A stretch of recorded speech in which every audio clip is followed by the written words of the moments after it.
Medical में सिर्फ दो कंडीशन आती है, एक टेम्परेरी अनफिट और एक परमानेंट अनफिट, जिसमें परमानेंट अनफिट का कोई सॉल्यूशन नहीं है, लेकिन जो टेम्परेरी अनफिट होते हैं उन बच्चों का सॉल्यूशन है।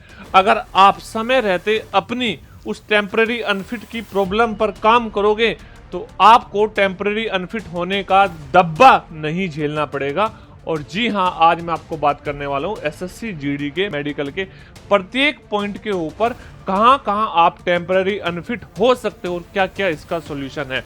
मैंने खुद सीपीओ में जब सिलेक्शन हुआ था, मेडिकल फेस किया था, मेडिकल के हर स्टेप से मैं गुजरा था। और जब सिलेक्शन होने के बाद में यानी कि ट्रेनिंग के बाद में मेरी एक बार ड्यूटी भी लगी थी मेडिकल कैंप में, जहां पर मैंने मेडिकल की एक छोटी से छोटी प्रोसेस को बड़े ध्यान से देखा था। आज मैं उन्हीं सब चीजों को आपके साथ शेयर करने वाला हूं। तो आइए आज हम बात करते हैं एसएससी जीडी 2026 में जो मेडिकल टेस्ट होता है उसमें क्या आपके इंपॉर्टेंट पॉइंट्स है जिनके ऊपर आपको हमेशा फोकस करना चाहिए, और ऐसी क्या चीजें हैं जिसको आप करने से जो अपना टेम्पररी अनफिट वाला प्रॉब्लम को सोल्व कर सकते हैं।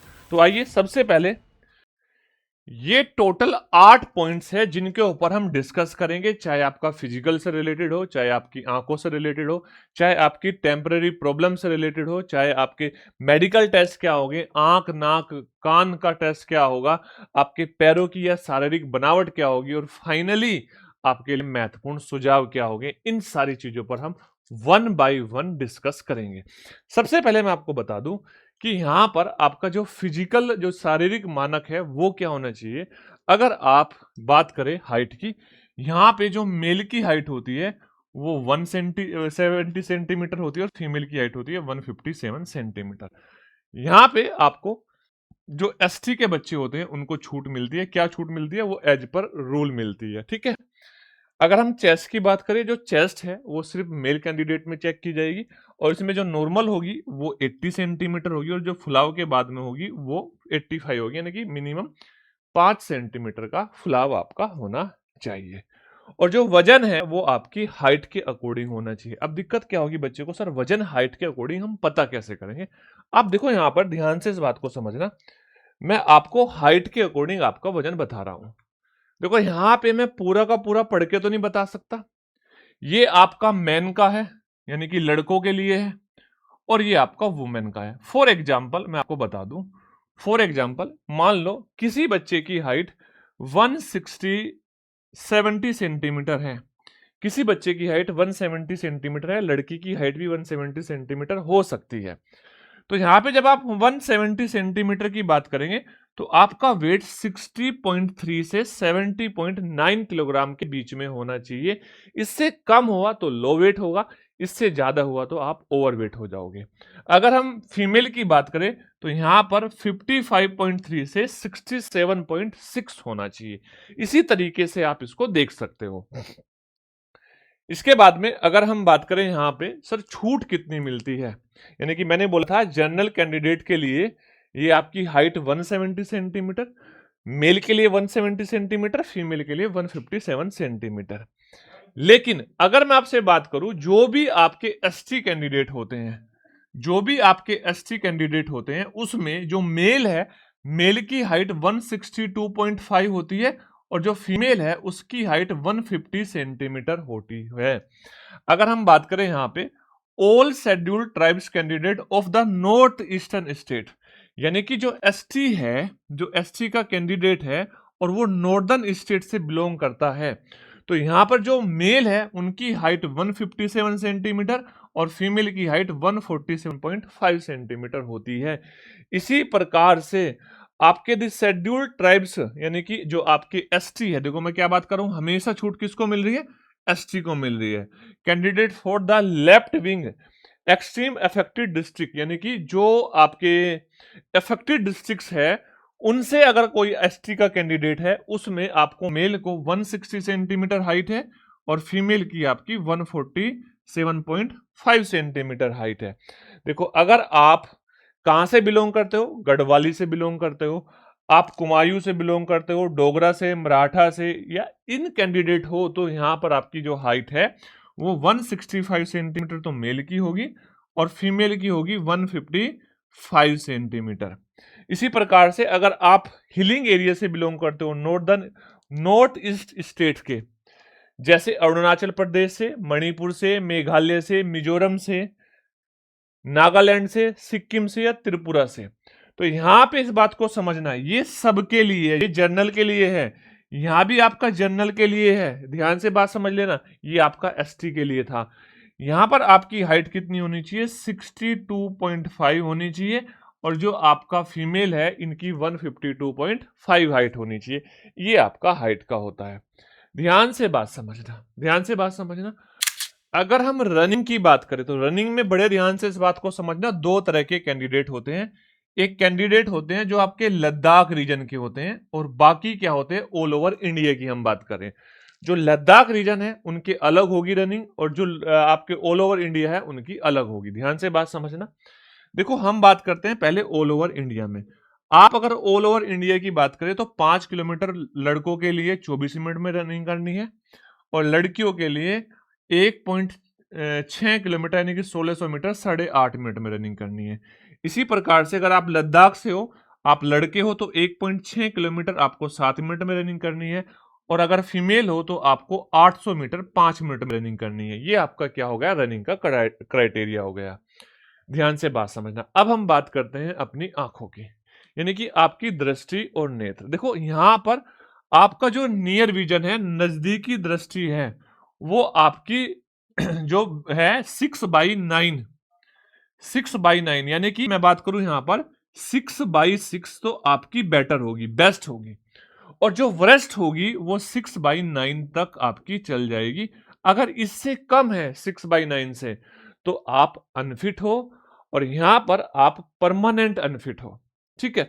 आपकी जब मेडिकल एग्जामिनेशन हो रहा होगा, तो आपका क्या होगा, आपका ये वाला आपका क्राइटेरिया होना चाहिए। कुछ बच्चों को क्या होता है कि डाउट होता है, सर मुझे चश्मा लगा है, क्या मैं लेजर का ऑपरेशन करा सकता हूं?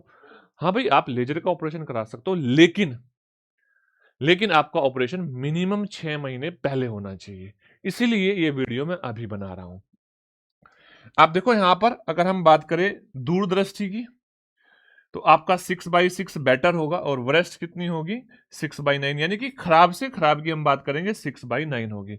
आपको कलर ब्लाइंडनेस नहीं होना चाहिए, आपको स्क्विंट यानी कि भेंगापन नहीं होना चाहिए, आपको नाइट ब्लाइंडनेस नहीं होना चाहिए। कलर ब्लाइंडनेस क्या होता है, स्क्विंट क्या होता है, और नाइट ब्लाइंडनेस क्या होता है, मैं इसके बारे में बताने वाला हूं। देखो कलर ब्लाइंडनेस होता है रंगों की पहचान ना हो पाना, स्क्विंट होता है भेंगापन होना, तिरछा दिखना, और नाइट ब्लाइंडनेस होता है कि आपको रात में दिखाई ना दे। तो ये तीनों चीजें आपके पास होनी नहीं चाहिए। जैसे ध्यान से बात समझना, अगर मैं बात करूं कलर ब्लाइंडनेस की, कलर ब्लाइंडनेस क्या होता है इस चीज को समझ लो। देखो व्यक्ति को जब कुछ रंगों में पहचान करना मुश्किल हो जाता है, उसको हम क्या बोलते हैं, कलर ब्लाइंडनेस बोलते हैं। जैसे यहां पर व्यक्ति को लाल और हरे रंग में एक पहला प्रकार होगा, जब आपको लाल और हरे रंग में फर्क नहीं दिखाई देगा, आप लाल और हरे रंग को पहचान नहीं पाओगे, लाल को हरा बोलोगे, हरे को लाल बोलोगे, सेम ही बोलोगे। इसी प्रकार से नीले और पीले में आपको फर्क नहीं पड़ेगा, यानी कि नीला और पीला कलर आप पहचान नहीं पाओगे। और दूसरा क्या होता है, तीसरा प्रकार क्या होता है, आपको जब कंप्लीट ब्लाइंडनेस होता है, तो वहां पे आपको सारी चीजें धुंधली, यानी कि आपको ब्लैक एंड व्हाइट दिखाई देती है। आपको रंगीन मूवी देखोगे, वो भी आपको कैसी दिखाई देगी, ब्लैक एंड व्हाइट दिखाई देगी। अब इसकी जांच के लिए एक टेस्ट होता है। क्या टेस्ट होता है, देखो ध्यान से। ऐसे आपको कलर्स में नंबर्स दिखाई दे रहे होंगे, जैसे मान लो मैं इन नंबर्स की बात करूं, अगर किसी बच्चे को कलर ब्लाइंडनेस नहीं है और ये क्लियर दिख रहा है, हो सकता है कि आपको यहाँ पे क्लियर ना दिख रहा हो। अगर क्लियर दिख रहा है तो वो देख रहा होगा ये आपका 7 है, ये आपका 7 है। वो देख पा रहा होगा ये आपका 8 है, वो देख पा रहा होगा ये आपका 9 है। कितना है, 9 है। वो देख पा रहा होगा ये आपका 15 है। यानी कि आपको ये पढ़ना पड़ेगा, जिसको कलर ब्लाइंडनेस नहीं है वो पढ़ देगा। आप वो देख पा रहा होगा बच्चा ये 14 है, क्या है भाई 14, और ये क्या है, ये आपका 12 है। तो वो बच्चा इनको फटाफट पढ़ देगा। आपको एक कॉपी होगी और उसमें आप फटाफट पढ़ दोगे। तो बहुत सारे बच्चे बोलेंगे क्या इसका कोई सॉल्यूशन है? भाई इसका कोई सॉल्यूशन नहीं है। कलर ब्लाइंडनेस वाले बच्चे फेल ही हो जाएंगे, है ना। मतलब आप रंग नहीं पहचान पाओगे तो सीधा सीधा पता चल जाएगा, आप फेल हो जाओगे। क्या इसका इंप्रूवमेंट किया जा सकता है? नहीं, ये नेचुरली होता है ना, ये आपको बचपन से ही होगा, इसमें आप कोई इंप्रूवमेंट नहीं कर सकते, नंबर नहीं रट सकते। तो बहुत सारे लोग आपको सलाह देंगे कि नंबर्स को रट लो, नहीं, गलत सलाह है, आप फेल ही हो जाओगे, अगर अब नहीं पकड़े जाओगे तो बाद में पकड़े जाओगे। ठीक है, ध्यान से बात समझना। स्क्विंट मतलब भेंगापन। भेंगापन क्या होता है? देखो, जब आपकी दो आंखें होती है, जैसे मान लो मैं अभी आपके सामने देख रहा हूं, दोनों की आंखें बीच में सामने है, इधर देखूंगा तो दोनों इधर जाएगी, इधर देखूंगा तो दोनों इधर जाएगी। स्क्विंट क्या होता है? देखो, अगर आप सीधा देख रहे हो, यहां पे आपने देखा कि यहां पे ये बच्चा सीधा देख रहा है, सीधा देख रहा है, लेकिन एक आंख इधर चली गई। ये जो एक आंख है, ये ऊपर नीचे दाएं बाएं चली जाती है, इसको बोलते हैं हम भेंगापन। इसका भी कोई सॉल्यूशन फिलहाल आपके पास नहीं है। मे बी ये ऑपरेशन से ठीक हो जाए, मुझे नहीं पता, ज्यादा नॉलेज, बट इसमें आप अनफिट हो, आपको बाहर कर दिया जाएगा। ठीक है, नेक्स्ट देखो ध्यान से। अब हम बात करते हैं आंखों की। एक चीज और समझ लो, एक चीज और समझ लो।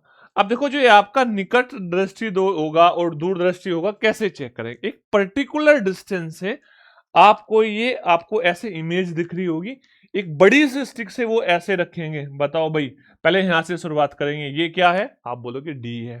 फिर बोलेंगे ये क्या है? आप बोलोगे यू है। ये क्या है? आप बोलोगे डी है। ये क्या है? एच है। ये क्या है? टी है। तो अगर आप लास्ट तक पहुंच गए, आप यहां तक पहुंचे तो 6/6 है आपकी आंख। आप यहां तक पहुंचे तो आपकी आंख 6/9 है। लेकिन अगर आप यहां तक ही पढ़ पाए, सिर्फ यहां तक ही, तो आप क्या हो? अनफिट हो। आपको इन दोनों में से एक तक तो पहुंचना पड़ेगा, इन दोनों में से एक तक तो पहुंचना पड़ेगा, तब जाके आप क्या होगे? फिट होगे। यहां पर 6/9 यानी कि वर्स्ट सिचुएशन होगी, और यहां पर आपकी परफेक्ट हाई होगी, यानी कि आपने इसको पढ़ लिया। तो नेक्स्ट देखो बड़े ध्यान से। अब हम बात करते हैं आंख, नाक, कान और गला। देखो, आंख की तो हो गई, कान की, नाक की और गले की। देखो, यहां पे आपकी क्या होनी चाहिए ना, कान में, कान से रिलेटेड सबसे पहले हम बात करते हैं।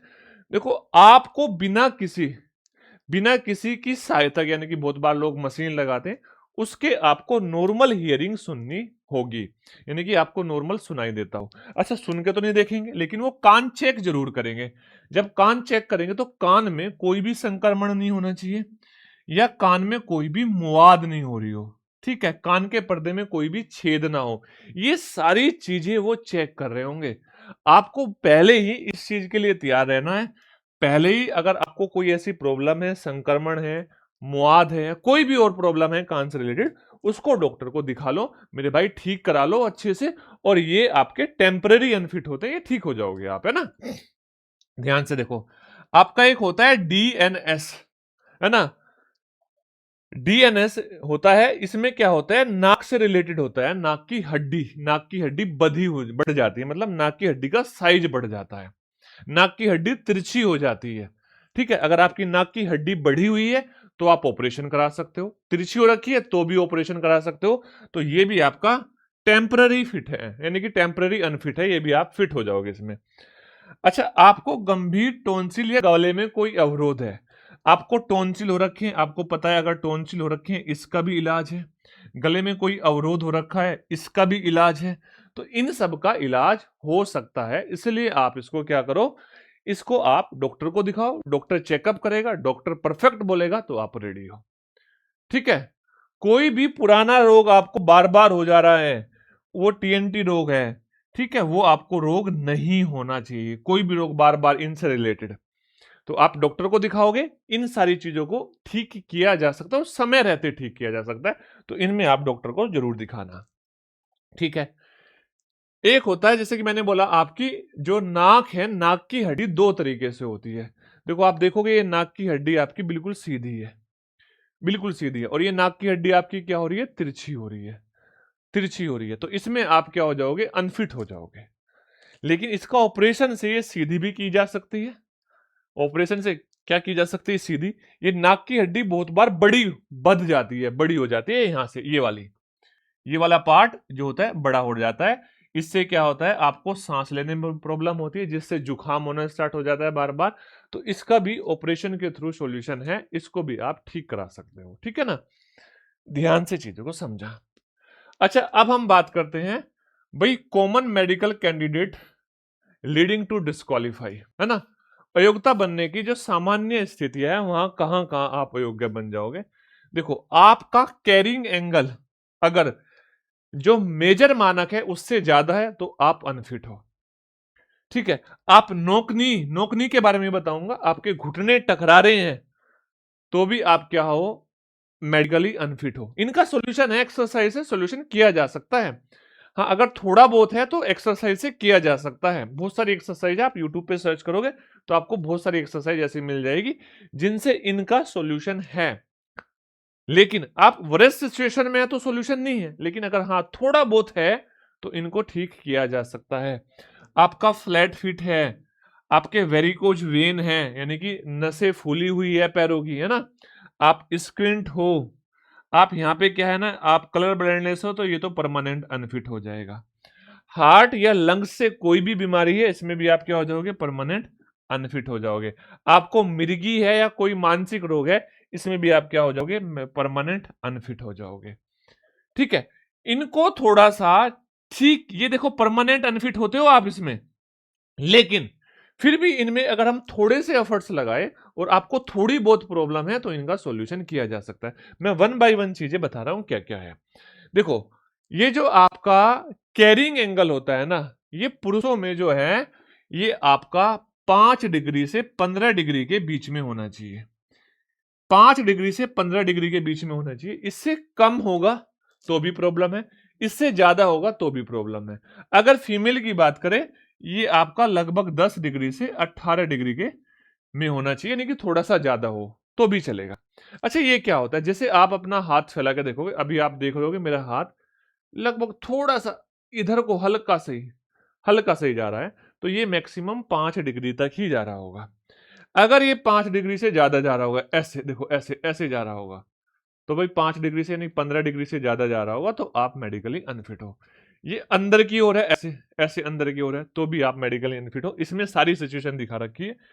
ये आपका कितना है, 10 से 15 है, ये आपका 30 है तो अनफिट हो, -5 है तो अनफिट हो, -15 है तो भी अनफिट हो। -15 का मतलब हाथ अंदर की ओर होगा, ठीक है, और ऐसे क्या होता है, हाथ बाहर की ओर होगा। देखो ध्यान से, नीक नो क्या होता है, आपके घुटनों का टकराना, आपके घुटनों का टकराना। आप देख सकते हो जो फर्स्ट सिचुएशन है, आपके घुटने टकरा रहे हैं, कैसे आप देखोगे, लेग अंदर की ओर जा रही है और फिर क्या जा रही है, बाहर की ओर, अंदर की ओर बाहर की ओर। आप खड़े होकर इस चीज का अंदाजा लगा सकते हैं। यहाँ पे क्या है, यहाँ पे बाहर की ओर जा रही है और फिर अंदर की ओर जा रही है। तो कुछ लोग सोचते हैं कि अगर मेरे घुटने टकरा रहे हैं ना तो ही नीक नो है। यहाँ पे देखो घुटने मिल नहीं रहे तो भी नोकनी है, ठीक है ना, तो भी नोक नहीं है। तो आपको चीजें समझनी है। आपकी नॉर्मल नॉर्मल कंडीशन क्या होती है कि आपके स्टेट होते हैं, आपके क्या होते हैं, देखो ये तो आपकी थोड़ी सी अंदर होगी लेकिन ये स्टेट होगा, थोड़ी सी अंदर होगी और ये आपके पैर स्टेट होंगे। यहाँ पे देखो आप, थोड़ी सी अंदर है, अगर ये स्टेट होते तो आपका चल जाता। ये एक तो बहुत ज्यादा अंदर है और फिर ये बाहर की ओर आ रहे हैं, ये बहुत ज्यादा अंदर है, ये बाहर की ओर जा रहे हैं। यहाँ पे आप देखोगे थोड़ा सा अंदर है लेकिन फिर स्टेट है। ये आपकी परफेक्ट सिचुएशन है। हाँ, इसमें आप क्या कर सकते हो, मान लो, देखो इसका तो कोई सॉल्यूशन नहीं है, इसका थोड़ा सा सॉल्यूशन है। आप यहां पे रात को पिलो पिलो लगा के सो, थोड़ी सी पैरों की एक्सरसाइज करो तो इसके ठीक होने की संभावना है, ठीक है ना। नेक्स्ट देखो, फ्लैट फिट। आप देखो फ्लैट फिट कैसे चेक किए जाएंगे, आपका पैर गीला किया जाएगा, क्या किया जाएगा, पैर गीला किया जाएगा और फिर उस पैर को सूखी जगह पे रखवाया जाएगा। तो जब वो सूखी जगह पे रखा गया तो आपका पैर का ऐसा प्रॉपर ऐसा निशान बना तो आप फिट हो, आप फिट हो। आपका जो पैर है वो फ्लैट नहीं है, उसमें क्या है, यहाँ पे गहराई है, यहाँ पे क्या है, गहराई है, इसलिए वो जमीन से टच नहीं हुआ। और इसमें क्या है, आपका पैर पूरा का पूरा फ्लैट है, इसलिए पूरा का पूरा पैर जमीन पे टच हो गया और छप गया। तो यहां आप क्या हो, मेडिकली अनफिट हो। आप चेक कर लेना। अच्छा, इसमें एक अगर देखो थोड़ा बहुत है, मान लो कुछ बच्चों के क्या होता है, थोड़ा बहुत कर्व होता है, ज्यादा नहीं होता है, तो उसमें क्या होता है, वजन की वजह से वो टिक जाता है। अब इसके क्या कर सकते हो, आप एक्सरसाइज कर सकते हो ये वाली, जैसे कि मान लो मैं ये कोई भी गेंद लो, गेंद पे पैर को बार बार सुबह शाम आधा घंटा 15 मिनट 20 मिनट फिराओ, तो उससे क्या होगा, वो थोड़ा सा करो बनना स्टार्ट हो जाएगा, थोड़ा सा, है ना। जो वहां पे फैट चढ़ा होगा वो फैट कम हो जाएगा, और वो फैट कम होगा तो यहां पर आपका क्या होगा ना, इस तरह की इमेज बननी स्टार्ट हो जाएगी। इसका सॉल्यूशन किया जा सकता है। यानी कि यहाँ पे आप अनफिट हो, इस तरीके का पैर है, इस तरीके का पैर है तो फिट हो। नेक्स्ट देखो, वेरिकोन वेज क्या होता है। वेरिकोन वेज क्या होता है?